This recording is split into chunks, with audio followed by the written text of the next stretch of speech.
Hello tout le monde, j'espère que vous allez bien. J'espère que tout se passe bien malgré ce confinement et malgré ces temps difficiles.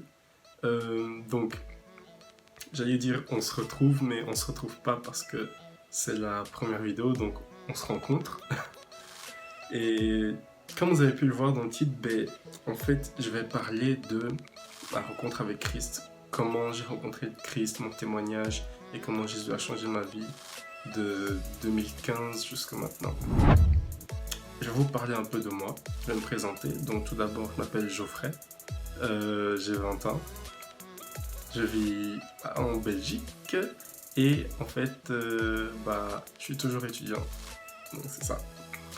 Et donc, je vais vous expliquer pourquoi j'ai choisi le surnom Roma. En fait, j'ai cherché quelque chose de créatif, voilà, pas commun en fait. Parce que j'étais parti sur Réma, je sais pas si la plupart des chrétiens savent c'est quoi le mot Réma. Donc, le Réma, c'est la révélation que tu reçois du Saint-Esprit, et le Logos, c'est la parole de Dieu, si je ne me trompe pas. Vous pouvez me corriger dans les commentaires s'il faut, parce que je suis pas parfait. Mais bon, c'est ça. Mais en fait, Roma vient de amour, qui en portugais veut dire amour. J'ai juste échangé, j'ai juste pris l'anagramme en fait, et ça donne Roma, et j'ai trouvé ça sympa, parce que Christ est amour, et t'as capté. Donc c'est ça. Je vais vous parler de comment j'étais avant Christ maintenant.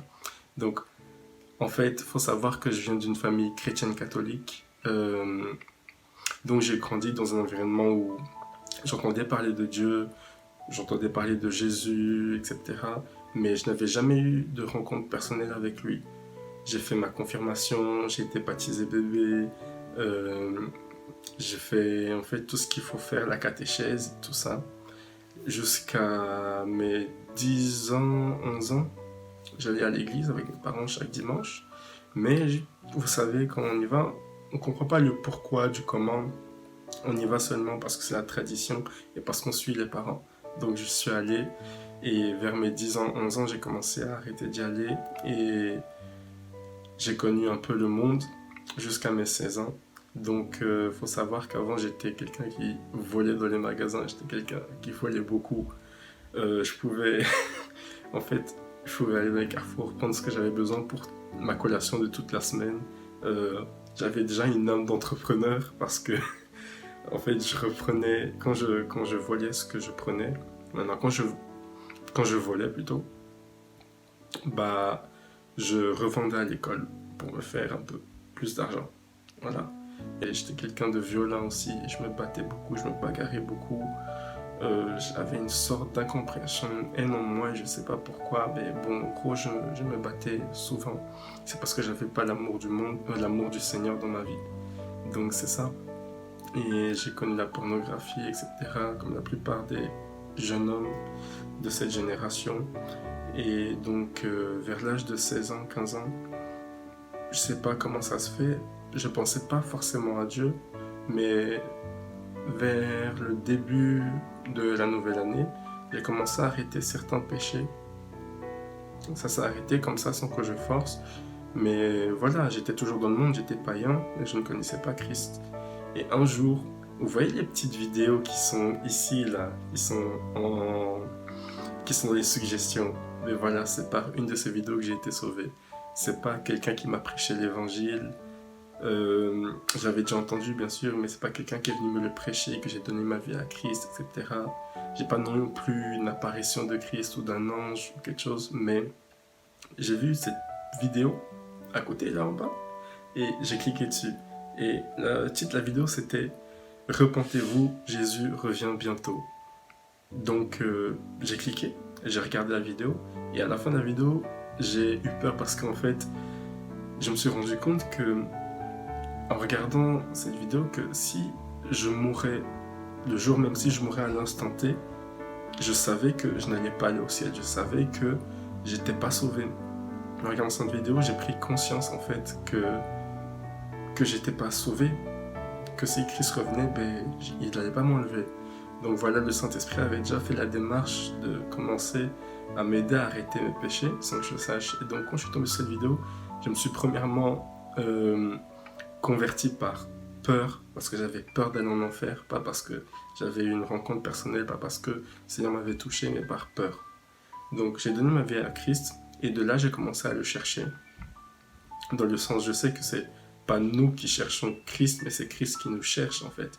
Mais donc j'ai commencé à le chercher, et par les prières, j'ai commencé à prier chaque soir, je commençais à lire la Bible tout le temps, euh, je cherchais sur YouTube des prédications, je tombais sur des prédications comme Pasteur Marcelo Tunasi, etc. Donc je cherchais Dieu. J'avais même acheté un chapelet, je faisais les 5 prières de Marie et tout, mais je n'avais pas de congrégation, je n'avais pas d'église enfin, j'avais pas d'église quoi, avec des frères.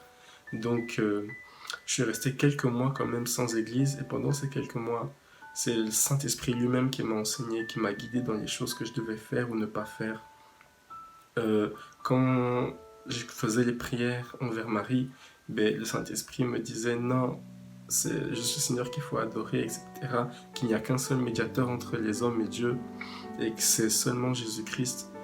Donc voilà, en fait, le Saint-Esprit a commencé à m'aiguiller et à m'enseigner, me dire ça c'est bien, ça c'est pas bien, ça tu peux faire, ça tu ne peux pas faire, etc.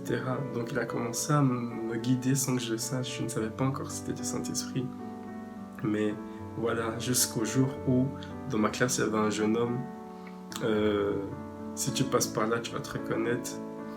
Il y avait un jeune homme qui était dans ma classe et qui n'avait rien à faire dans l'option dans laquelle j'étais. Et donc vous savez que je ne connaissais pas encore Christ, j'avais pas eu de rencontre, mais mon cœur débordait de l'amour du Seigneur. Donc je parlais de Jésus partout, à l'école, partout, tout le temps. Et un jour, il m'a entendu en classe et il m'a demandé est-ce que j'avais une église, etc. Et j'ai dit non, j'ai pas d'église. En plus, je cherchais une église, je priais pour cela. Et c'est tombé à pic parce que le Seigneur répond à nos prières. Il m'a invité à son église et j'y suis allé. Et en fait, ce qui s'est passé, c'est que c'est là où j'ai eu ma première rencontre, on va dire comme un baptême d'amour avec le Seigneur. C'est que quand je suis allé à l'église, le culte au moment de la louange, quand la louange est arrivée, le moment de l'adoration, mais je sais pas ce qui s'est passé, c'était le Saint-Esprit, il est tombé sur moi, il est venu sur moi et j'ai commencé à pleurer, sans comprendre pourquoi je pleurais, sans comprendre le pourquoi du comment, mais je pleurais comme un enfant, vraiment sans aucune raison, et il y avait un amour qui débordait, qui rentrait à moi et qui me remplissait, et c'est là que j'ai eu une rencontre forte avec le Seigneur. C'est là vraiment que le Seigneur m'a impacté et a touché ma vie. Et de là, j'ai commencé à évangéliser dans mon école, partout où j'allais, dans les rues, etc. Et je suis tombé sur une vidéo de Torben Stuttgart, je ne sais pas si vous connaissez. Il a fait entre autres le film The Last Reformation, la dernière réformation. Et c'est une vie, en fait, c'est un film où il montre une vie de disciple, où il montre comment baptiser, prêcher l'évangile, baptiser le Saint-Esprit, les gens dans les rues, etc. Et donc, j'ai vu tout ça, j'ai vu ces miracles, j'ai vu ces prodiges. Et j'ai dit, mais j'ai pas ça dans ma vie. Moi, j'ai pas ça. Comment ça se fait? Pourtant, je crois en Dieu. Pourtant, je crois en Jésus.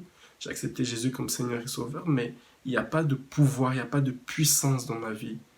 Parce que la Bible dit que vous imposez, Jésus même dit, voici les signes qui suivront ceux qui auront cru en mon nom. Ils imposeront les mains aux malades, ils seront guéris, ils chasseront les démons, etc., etc.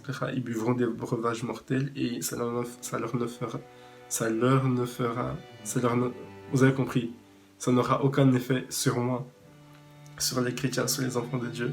Donc je voyais ça, mais je ne comprenais pas pourquoi je n'avais pas ça dans ma vie. Et je voyais ce qu'il faisait, j'ai dit, Seigneur, je ne veux pas croire en vain. Je ne veux pas croire pour quelque chose qui n'existe pas. Si tu existes vraiment, je veux voir ça. Je veux voir une démonstration de puissance. Parce que le royaume ne consiste pas seulement en paroles, mais aussi en démonstration de force et de puissance. Donc, il dit, Seigneur, moi, je ne vois pas ça dans ma vie. Et je remettais un peu en cause l'existence du Seigneur parce que si la Bible est vraie, il faut que je vive ça. Si elle n'est pas vraie, je ne vais pas le vivre. Donc, j'ai un peu défié le Seigneur et je suis allé dans les rues pour ceux qui connaissent Bruxelles, rue Neuve, la galerie Situ 2. Et je commençais à évangéliser. J'ai demandé aux personnes si elles avaient des douleurs au dos ou à l'épaule, etc. Et au final, après peut-être 1 heure ou 2 heures, j'ai trouvé une seule personne en fait, qui avait une douleur en fait à l'épaule, et c'était luxurer l'épaule sur son lieu de travail. Il y avait 1 an et demi, en 2015, donc on va dire en 2014-2015, et depuis lors il avait toujours mal.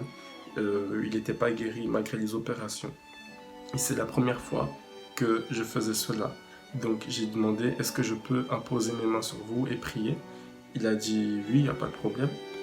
J'ai imposé les mains une fois, j'ai prié, rien du tout.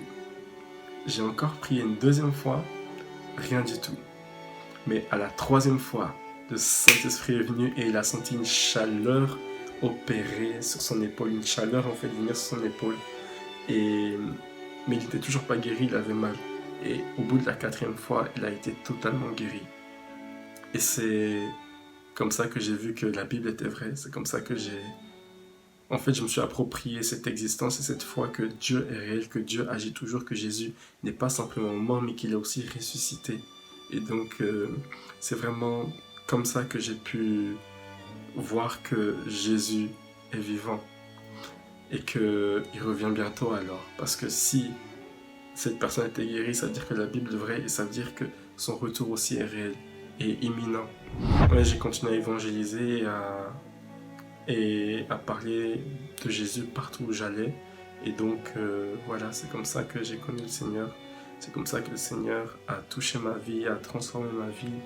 Et c'est au travers de son amour que je touche d'autres vies. Parce qu'on est sauvé pour sauver. On n'est pas sauvé pour rester là et ne rien faire. Donc, j'aimerais vous dire aussi à ceux qui regardent cette vidéo, qui ne connaissent pas Jésus, qui sont peut-être addicts à la drogue, l'alcool, la pornographie, des mauvaises choses en fait, des choses qui détruisent votre vie, des dépressions et tout ça. J'aimerais vous dire que vous n'êtes pas seul parce que Jésus sauve, Jésus guérit, Jésus veut transformer ta vie parce que ça a toujours été le désir de Dieu de changer ta vie, de venir dans ta vie et d'avoir une intimité avec toi. Et pour les personnes qui n'ont jamais entendu parler de Jésus et qui sont peut-être accros à la drogue, pornographie, qui sont dépressifs, etc. et d'autres choses du genre, en fait, j'aimerais vous dire que Jésus veut changer ta vie. Le désir de Dieu a toujours été d'avoir une relation avec toi. Ça a toujours été son désir. Donc, si tu veux rencontrer Jésus mais tu ne sais pas comment, si tu veux être sauvé à travers lui mais tu ne sais pas comment, répète cette prière après moi. Seigneur Jésus, j'ai entendu parler de toi. Je ne sais pas si tu existes, mais je veux avoir une relation avec toi. Aujourd'hui, maintenant, je t'accepte comme mon seul et unique Seigneur, le seul Seigneur de ma vie.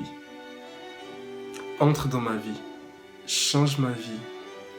Merci de pardonner mes péchés et d'inscrire mon nom dans ton livre de vie. Je crois que tu es mort et que tu es ressuscité des morts le 3e jour. Je crois que tu as été crucifié pour mes péchés à la croix. Je te remercie pour le don de la vie que tu me donnes, que tu me fais, Seigneur. Amen.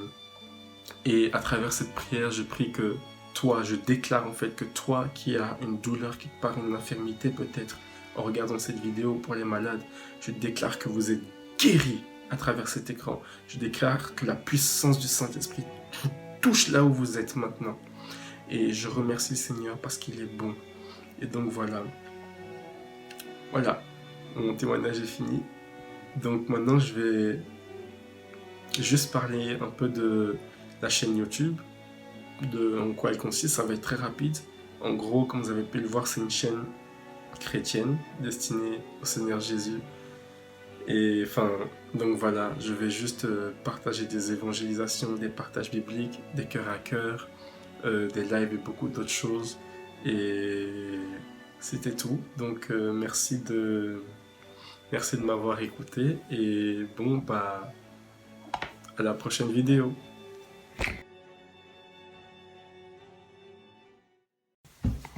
Ah oui, j'oubliais, n'oublie pas de liker, de commenter, de t'abonner en bas et active la petite cloche pour être au courant de toutes les nouveautés, toutes les vidéos qui arrivent sur la chaîne.